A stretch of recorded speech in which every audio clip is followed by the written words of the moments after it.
Hello बच्चों, चलिए प्रश्न समझते हैं। हमारा प्रश्न है, कंगारू एवं रेगिस्तानी चूहे जो कम जल वाली परिस्थिति में रहते हैं, इनके द्वारा जल की आवश्यकता को पूर्ण करने की क्षमता रखते हैं। हमारा पहला विकल्प है वाष्पीकरण द्वारा निर्जलीकरण को कम करने हेतु शरीर का मोटी परत का होना। दूसरा विकल्प है सह उत्पाद के रूप में जल के उत्पादन हेतु संग्रहित वसा का ऑक्सीकरण। तीसरा विकल्प है मूत्र एवं विष्ठा का बहुत ही ठोस रूप में निर्माण। तथा चौथा विकल्प है उपरोक्त सभी।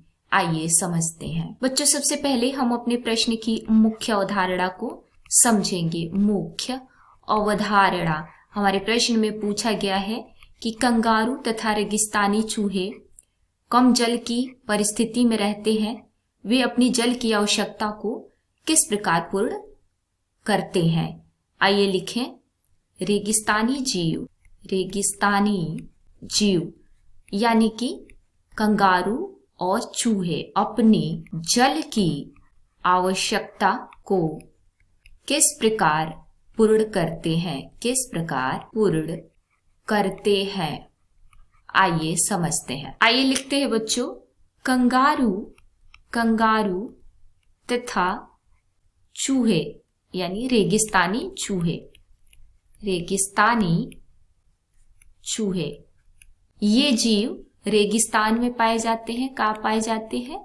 रेगिस्तान में। और जहाँ का क्या होता है, यहाँ जल की कमी होती है, जल की कमी। और इस जल की कमी को पूरा करने के लिए ये जल का संग्रह करते हैं अपने शरीर में।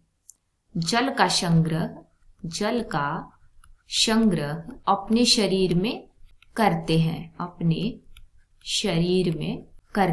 अब हम विकल्पों को देखते हैं बच्चों। तो हमारे विकल्प ए में लिखा है वाष्पीकरण द्वारा निर्जलीकरण को कम करने हेतु शरीर पे मोटी परत होना। तो जो शरीर पर मोटी परत होता है, जो रेगिस्तानी जीव होते हैं उनके शरीर पर मोटी परत होता है, वह जल की हानि को रोकता है। शरीर से जल की हानि को क्या करता है? रोकता है। तो हमारा ए विकल्प भी सही होगा। दूसरा विकल्प है सह उत्पाद के रूप में जल के उत्पादन हेतु संग्रहित वसा का ऑक्सीकरण। तो यह वसा का श्वसनीय विघटन करता है और ऊर्जा प्राप्त करता है। वसा का श्वसनीय विघटन करता है और ऊर्जा प्राप्त होती है। इससे शरीर को जल भी प्राप्त होता है। ये भी सही विकल्प हो जाएगा।